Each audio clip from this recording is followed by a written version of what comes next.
Michel Barnier a parlé plusieurs fois depuis sa nomination à Matignon. Comment vous jugez ses premières prises de parole? Écoutez, ces premières prises de parole me paraissent correspondre à l'homme qu'il est, c'est-à-dire qu'il a exprimé le fait qu'il souhaitait trouver un chemin, des compromis avec l'ensemble des forces politiques. Il a bien redit l'ensemble des forces politiques. C'est ce que nous attendions d'un Premier ministre.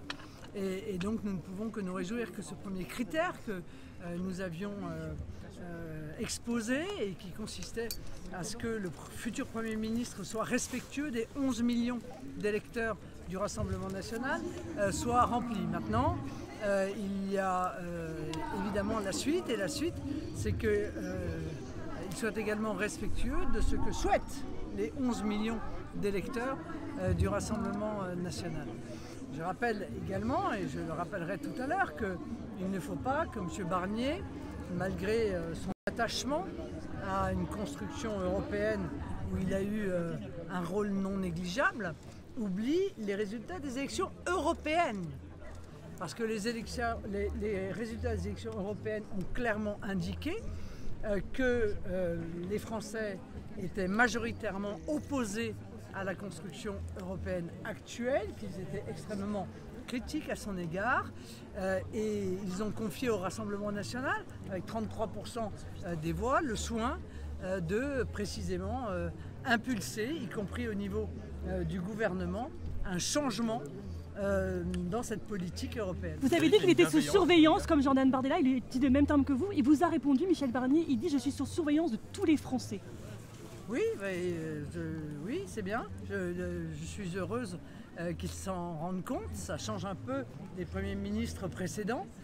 Certes, il est sous surveillance de l'ensemble des Français et le Rassemblement national est une part importante de ces Français. Donc le fait de dire que le gouvernement est sous surveillance n'est pas une menace. C'est un fait arithmétique. Et je crois que M. Barnier comprend cette arithmétique. Comment vous réagissez à la phrase de M. Barnier sur les 11 millions d'électeurs qu'il faut respecter? Vous avez été consulté pendant tout le processus de nomination. Vous considérez comme un arbitre? Comment s'est passée les discussions que vous avez eues avec Emmanuel Macron? Mais non, enfin, je vous enjoins de ne pas croire ce qui est écrit dans les journaux. Ça permet de s'approcher de la vérité. De manière très claire et pas dissimulée. Nous avons été reçus par Emmanuel Macron. Nous avons donné, encore une fois, quels étaient pour nous les critères, les conditions qui entraîneraient une non-censure immédiate de la part du Rassemblement national, du Premier ministre qui serait choisi. À partir du moment où ces conditions, en tout cas pour l'instant, sont respectées, eh bien nous respectons également notre part. Et de la même manière, j'ai eu un contact téléphonique avec Emmanuel Macron qui ne portait pas d'ailleurs sur le sujet de M. Barnier, et puis c'est tout. Voilà, donc je n'ai pas choisi le Premier ministre, je ne suis pas DRH d'Emmanuel Macron, et par ailleurs, je pense que seul un Premier ministre du Rassemblement national peut mettre en œuvre le projet du Rassemblement national. Bon, je considère que monsieur, comme beaucoup de Français, que M. Barnier est un homme respectueux, mais je n'oublie pas tout de même qu'il a fait l'intégralité de sa carrière dans une famille politique qui n'a fait que décevoir les Français par rapport aux promesses qui ont pu être faites par cette famille politique tout au long des décennies. Il s'est adressé à vous ce vendredi. Jeudi, à propos de M. Barnier, M. Macron qui voulait s'assurer que vous ne voteriez pas la censure a priori. J'ai pas entendu, pardon. Est-ce que jeudi vous avez eu un échange avec M. Macron qui non. s'inquiétait que vous pourriez non. pas la censure? Non. Non. Pas d'échange du tout avec l'Élysée? Je n'ai pas eu d'échange avec Emmanuel Macron. Comment est-ce que vous réagissez à la phrase de M. Barnier qui dit qu'il faut respecter les 11 millions d'électeurs du RN? Je ne peux que m'en réjouir, enfin, et c'est normal. On a perdu le sens de la normalité et du fonctionnement de la démocratie dans notre pays. Je veux dire, il est parfaitement légitime qu'un Premier ministre respecte l'ensemble des forces politiques. Car le respect que je réclame, somme toute, pour le Rassemblement national je le respecte pour l'ensemble des forces politiques. L'Assemblée nationale est très imparfaitement représentative de l'ensemble des Français. Il est tout à fait naturel qu'un Premier ministre, particulièrement dans une situation telle que nous la connaissons, soit respectueux de l'ensemble des forces politiques. Mais c'est aussi un gage de succès.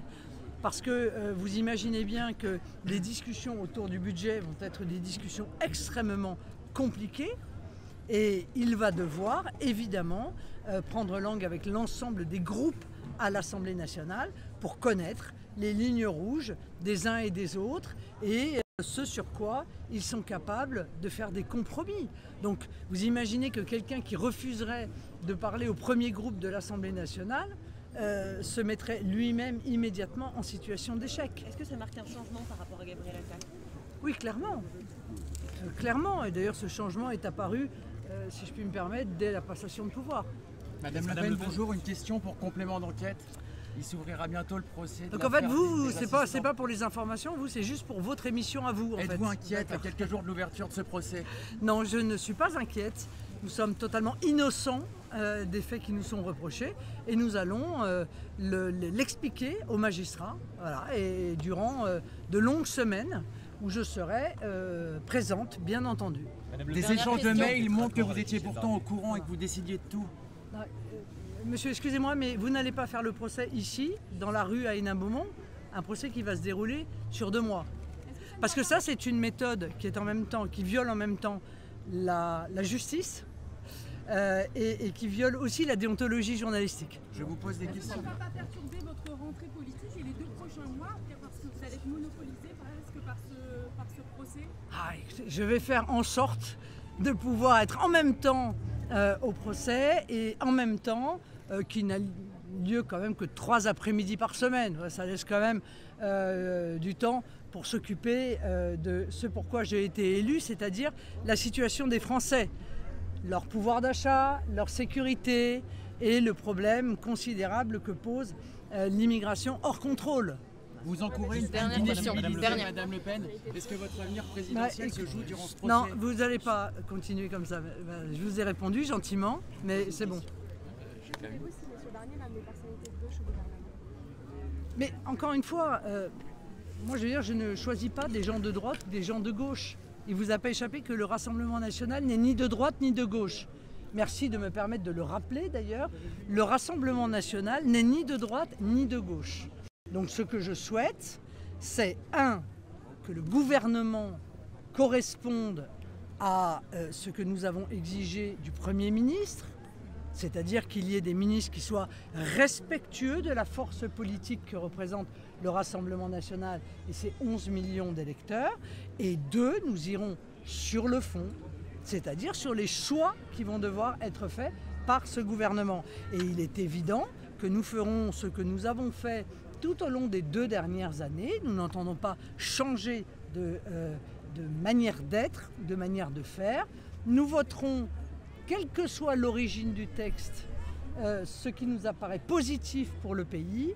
Nous nous abstiendrons lorsque nos amendements d'amélioration n'auront pas été pris en compte et nous voterons évidemment contre lorsque nous pensons que les mesures qui sont mises en œuvre sont toxiques pour le pays.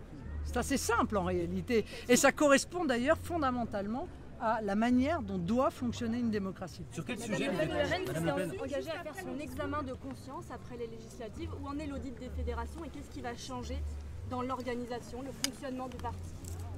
Nous y avons travaillé tout cet été. Jordan est à pied d'œuvre. Il expliquera tout ça lors du Conseil national qui aura lieu la semaine prochaine. Est-ce que vous pourriez déclencher une censure juste après le discours de politique générale ou est-ce que vous allez laisser sa chance jusqu'au budget à M. Barnier? Je pense qu'il ne serait pas très raisonnable d'effectuer une censure après son discours de politique générale, dont je pense d'ailleurs qu'il correspondra très certainement sur un nombre de sujets non négligeables aux espérances que nous portons. Il n'y a qu'un problème, si vous voulez, c'est que nous jugerons ce gouvernement sur les actes, pas seulement sur les paroles, car nous avons été durant des décennies, nous et les Français, bercés de promesses, bercés de belles paroles, bercés de promesses, de mettre fin à l'immigration hors contrôle, bercé de promesses sur la maîtrise d'une insécurité qui est devenue insupportable pour les Français, bercé par les promesses d'attention à l'égard des Français qui ont vu baisser leur pouvoir d'achat. Et le moins que l'on puisse dire, c'est que les actes n'ont pas suivi. Donc les paroles sont une chose, elles sont respectueuses, c'est ce que nous attendons et nous nous en réjouissons. Les actes, c'est autre chose. Et c'est sur les actes, évidemment, que nous allons juger le gouvernement, surtout que le Premier ministre a indiqué dès la passation de pouvoir qu'il allait parler moins et agir plus. Jordan Bardella nous a dit hier, nous rentrons dans une phase de campagne permanente.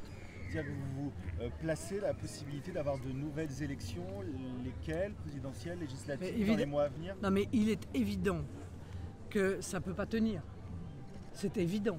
C'est évident à tout le monde, à part peut-être à Emmanuel Macron, qui se berce d'illusions et fait la méthode Coué. Mais il est évident que d'ici un an, nous aurons de nouvelles élections législatives.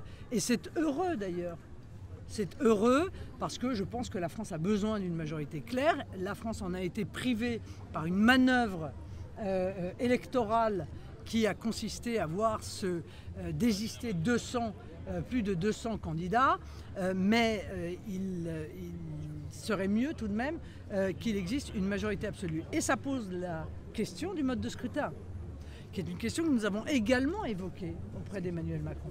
À savoir que dans un pays tripolarisé, c'est-à-dire qui en réalité semble se constituer, une vie politique qui semble se constituer autour de 3 blocs, on voit bien que le mode de scrutin majoritaire à 2 tours n'est plus adapté et qu'il pousse d'ailleurs la classe politique, pas le RN, qui lui est toujours transparent et loyal à l'égard de ses électeurs, mais il pousse le reste de la classe politique à tromper les électeurs, à faire des accords contre nature. Il faut donc réfléchir à un mode de scrutin dont je pense qu'il doit être proportionnel. Nous sommes après tout un des seuls pays en Europe à ne pas élire nos députés avec un scrutin proportionnel. Et un scrutin proportionnel peut parfaitement être envisagé pour permettre justement l'existence d'une majorité absolue à l'Assemblée nationale. Emmanuel Macron vous a dit OK pour une proportionnelle?